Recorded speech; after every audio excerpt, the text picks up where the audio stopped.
All right. Well, we're back again today. For those who don't know me, my name is Wolf. This is Elizabeth Hamill, who I'm with as well. And we're here today discussing the Weiss method. This is episode 4 today. For those who weren't here for last week's episode 3, we discussed the addiction cycle and how that works and how it relates to the Weiss method itself. And today we're really excited to talk about a really important topic that I think a lot of people really have on the back of their minds is how does one take back control of their life and how the Weiss method relates to that. So we can hop right into it. I'll ask the first question. Let's get into it by talking about taking back control of one's life. What does that mean to you to take back control of your life? Right. Yes. Really important aspect in dealing with one's unwanted habits and addictions to have this aspect actually in play. So the first thing to consider here is that winning one's life back is a notion that it's important to realize that we are not a one thing. Okay. We are many things. And we've talked about this in the previous episodes in different ways. And I'm going to talk about it specifically today within an analogy where basically we are a bus. So think about, being on the school bus and you know what that was like. Or even just a city bus or any kind of a bus. And who's usually in charge on that bus? Usually a driver, you'd hope. Bingo. Yep. So the driver's in charge. And this is all about the fact that we are really designed intrinsically to be the driver of our own bus. Now, because, as I mentioned earlier, we're not born with a manual that says you're the driver of your own bus. So we kind of have to figure that out along the way. And sometimes we get derailed. And, we talked about the 3 ringleaders and how the brain is very bossy, you could say, and likes to definitely be in the driver's seat most of the time. So it gets the food it wants. But really, it's important that we realize that we are the ones that are supposed to be in that driver's seat. And all of the other parts of us have a very specific role to play. But they're behind us. They're in seats behind us. And, so unfortunately, when a person abdicates their leadership role, life can get derailed very easily because there's no trim line. There's no, it's kind of like being a straw upon the water and, just sort of burbling down this brook without any rudder and without any way to steer because you're subject to whatever life throws at you.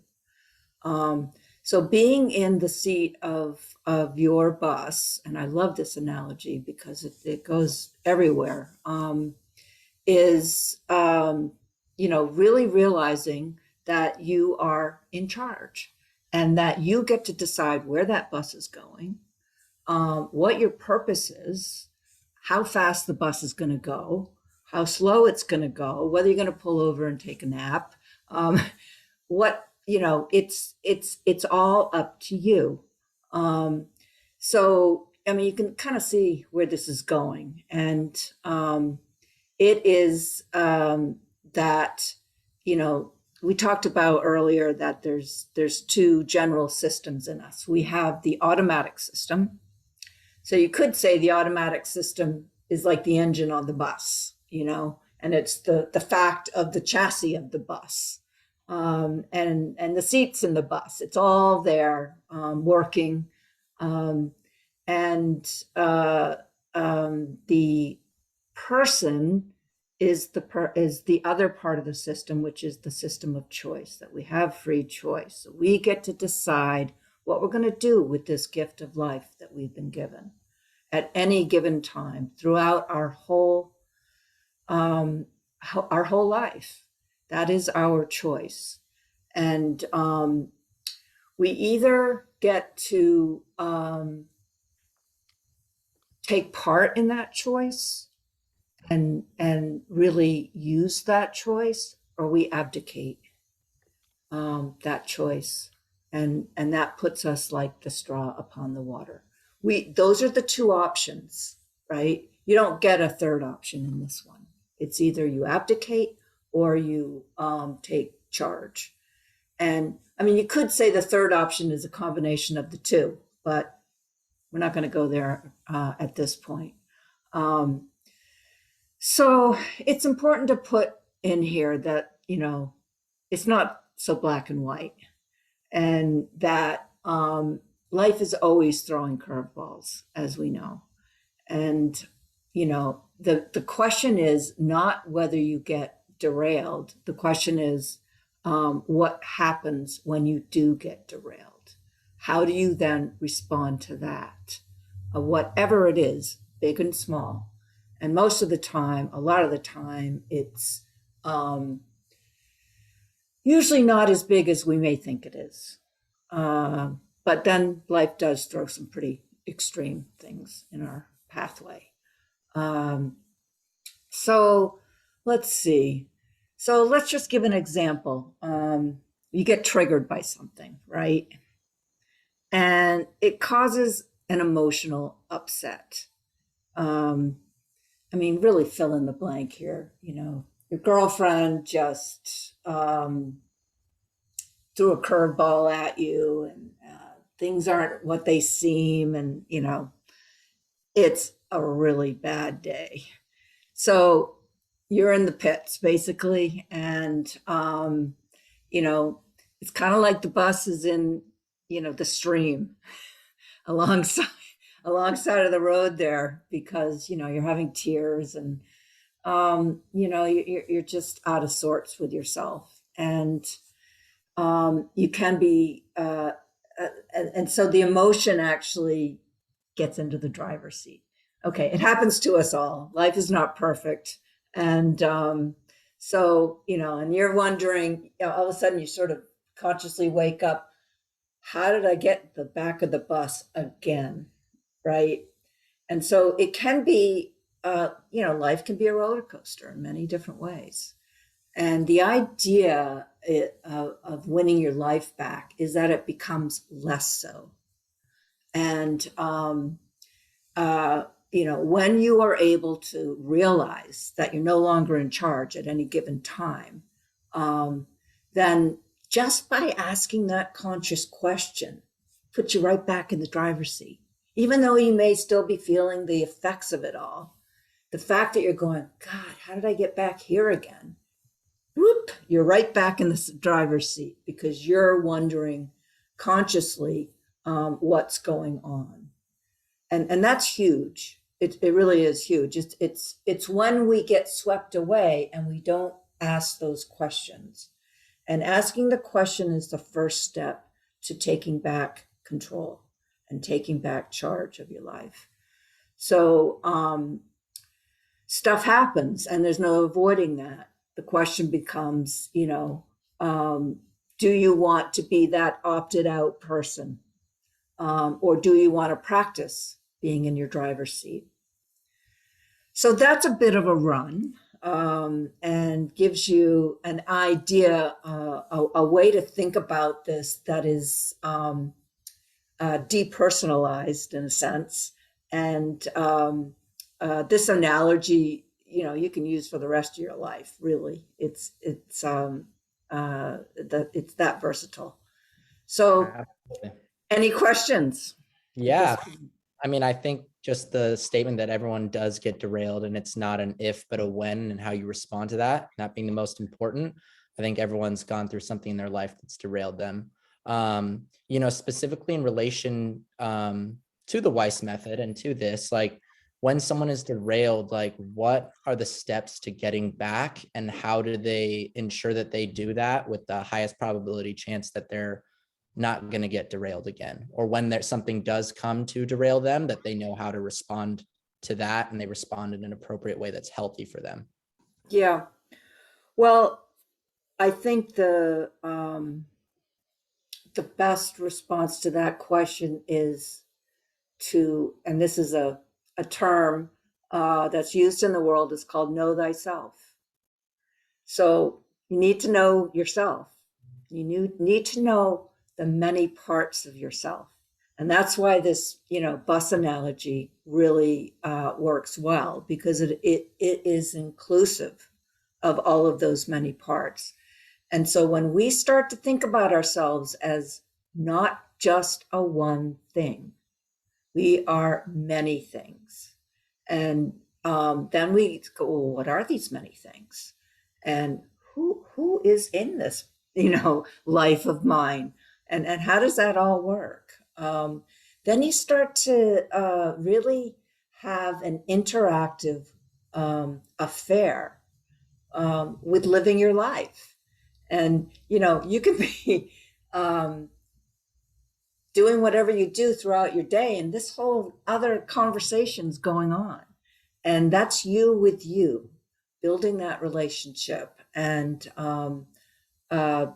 figuring out, how best to proceed with all of these different parts, and utilizing the best part for a situation that you might find yourself in.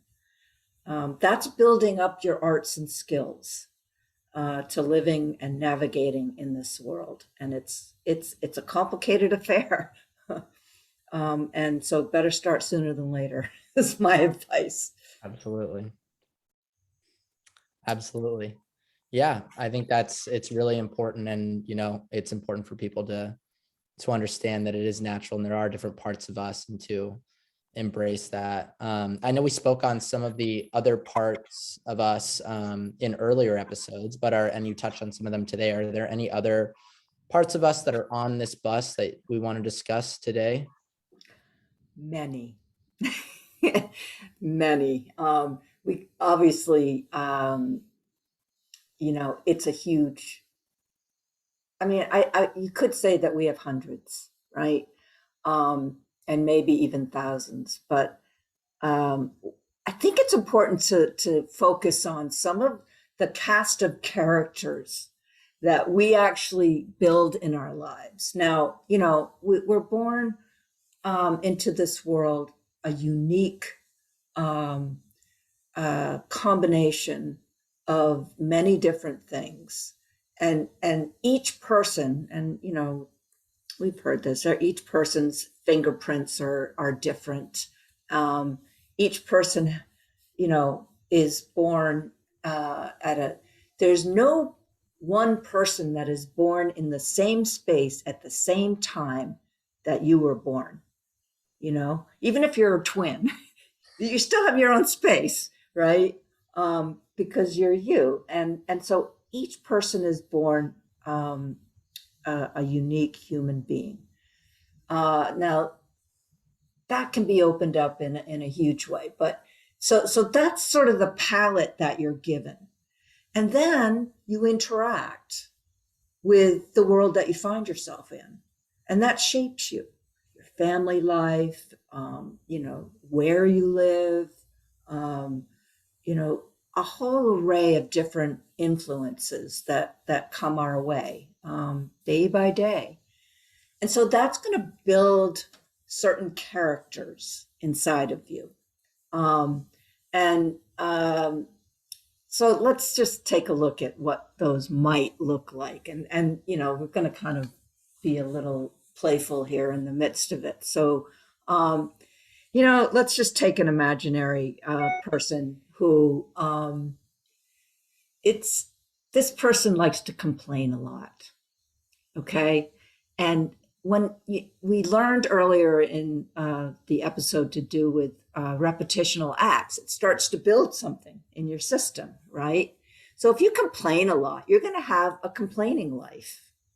And, it's that's just part of your life, and we all have one. How big and how active varies by degree. Um, but oh God, another rainy day. I mean, it comes out in those kinds of things. And the best way to handle this is to name it. So, oh, there's Carrie Complainer. Or, and then, let's take another one. Joe. Joe likes to make light of things all the time. He's the jovial one, he's the joker.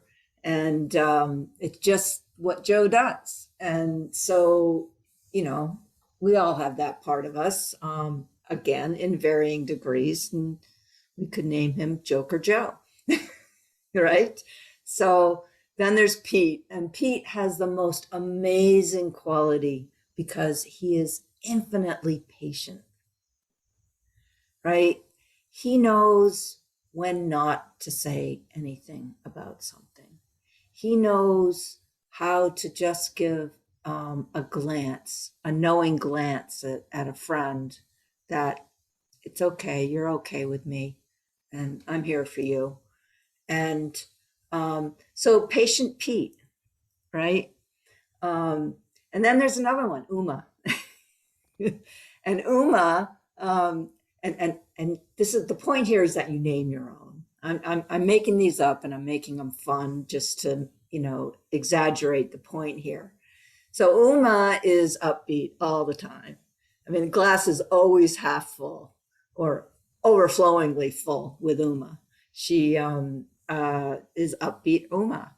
And, she's got a really important role to play, because we need that a lot of the time. And this is part of the point, is that we get to call these characters of ours up front when we need them, if we're conscious, right?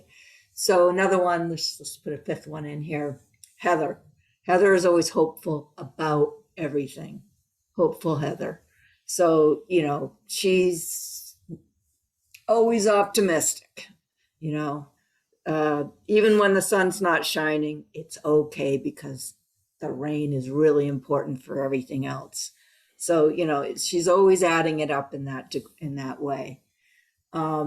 So this is really showing the point that we are not a one thing, because we can all recognize these parts, whether they are prevalent or not.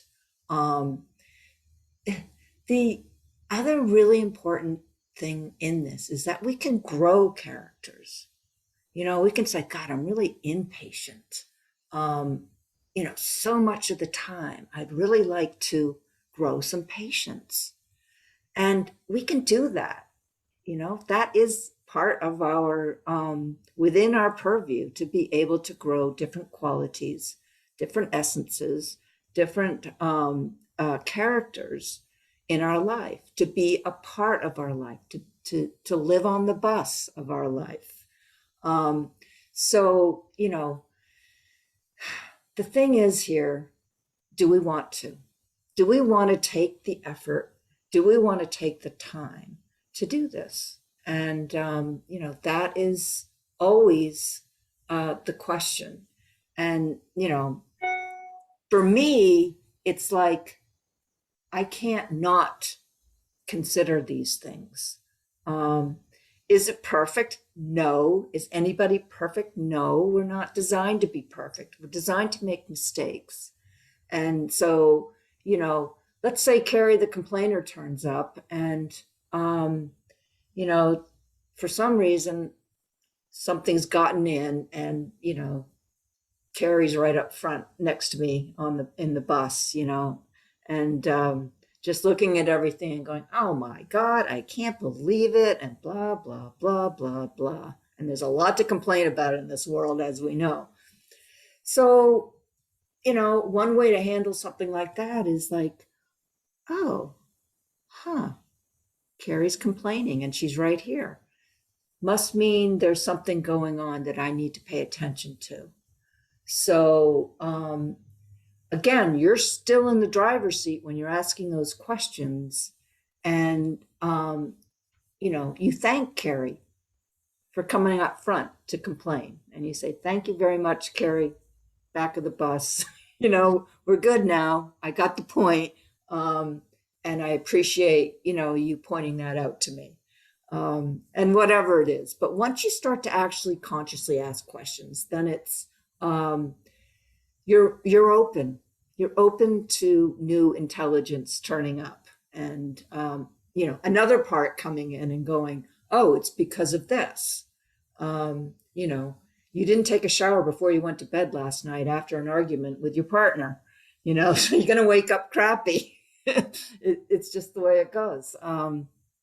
So it's important to realize it's a lifelong journey of refinement and finding the best ways that do work. So that's one glimpse into how to win your life back. Absolutely. I think the moral of it sounds like, as long as you're maintaining that you're the one in the driver's seat and you're conscious of what else is going on in your world, that allows you to maintain that control. And if you have control, while we sometimes might swerve a little bit, you're not going to get off the road. For the most part. And you may run off the road. You might end up in a cul-de-sac. I mean, these things happen.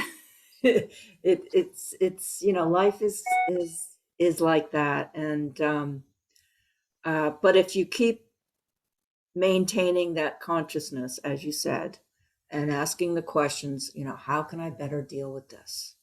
What do I need to deal with this? How can I stretch and reach for what it is that I need next? I think in keeping in tune with what we're on about here with unwanted habits and addictions, we talked about isolation being a factor. Being overwhelmed is a factor, and looking for a way out of that overwhelm is another reason why substance abuse is a problem in our culture. And I would argue that one way to, in a sense, check out or get a break from that overwhelm is to utilize sleep for that. Because when we're sleeping, we actually give ourselves over to something else every day. And that's okay to then not be in your driver's seat consciously, because we're designed to do that. Lots of different remedies are available when you get creative. That's what I have for episode 4. Wolf. It's been great. It's been great. I think we got a lot of information there, and as long as, like I said, you're staying in that driver's seat as much as you can and being conscious, that keeps you in control. So Yep. And also determining your purpose. Yep. Where are you going with the bus? That really helps. Because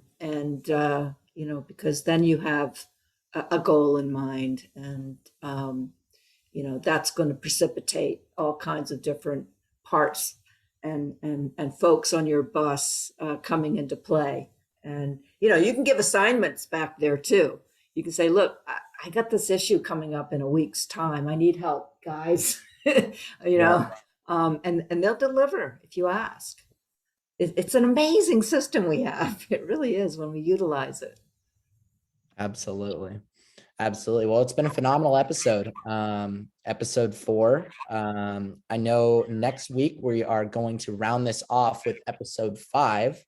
We're going to be drilling down just into some questions that have come up throughout these 4 episodes that I think we still want to touch on. Maybe touch on some personal anecdotes as well, success stories from people utilizing the Weiss method, and other things that we're really excited about. So tune in for episode 5. If you're watching this now, it's probably already out, so go check that out. If you haven't seen the last episode, definitely check that out as well. So it was a great one today. I'm glad it was good. Thank you, Wolf. Thank you. Okay, we'll tune in soon. Okay.